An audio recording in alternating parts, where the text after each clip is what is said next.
আপনি কি গণভোটের গণরায়ের ম্যান্ডেট মেনে নেবেন, না এটা বিক্রি করে দিয়ে আপনি বিদেশ পালাবেন হেলিকপ্টারে? সিদ্ধান্ত আপনাকে নিতে হবে। 24-এর স্বাধীনতার ঘোষণাপত্র, জুলাই জাতীয় সনদ, যেটা শুধু রক্ত দিয়ে লেখা হয় নাই, গণভোটের ম্যান্ডেটে লেখা হয়েছিল, সেই ম্যান্ডেটকে আজকে দিল্লির কাছে বিক্রি করে দেবার ষড়যন্ত্র করছে।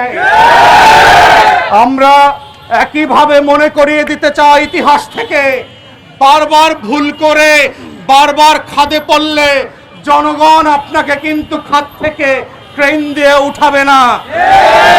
মাননীয় প্রধানমন্ত্রী, আপনার আজকে যেখানে বসে এই আমরণ অনশন চলছে, সামনে আপনার ছাত্র সংগঠনের একটা কালো ব্যানার ঝুলছে, বেগম জিয়ার একটা স্টেটমেন্ট, আমার এই স্বজনহীন জীবনে দেশবাসী আপনার আমার স্বজন।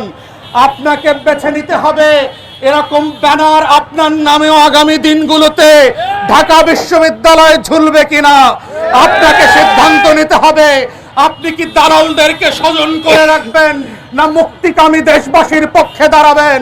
আপনি কি দিল্লির আধিপত্যবাদের পক্ষে দাঁড়াবেন, না লড়াই সংগ্রাম আজাদির পক্ষে দাঁড়াবেন? আপনি কি জুলাই সনদের পক্ষে দাঁড়াবেন, না জুলাইয়ের গাদ্দার হিসাবে বিবেচিত হবেন? আপনি কি গণভোটের গণরায়ের ম্যান্ডেট মেনে নেবেন, না এটা বিক্রি করে দিয়ে আপনি বিদেশ পালাবেন হেলিকপ্টারে? এই সিদ্ধান্ত আপনাকে নিতে হবে।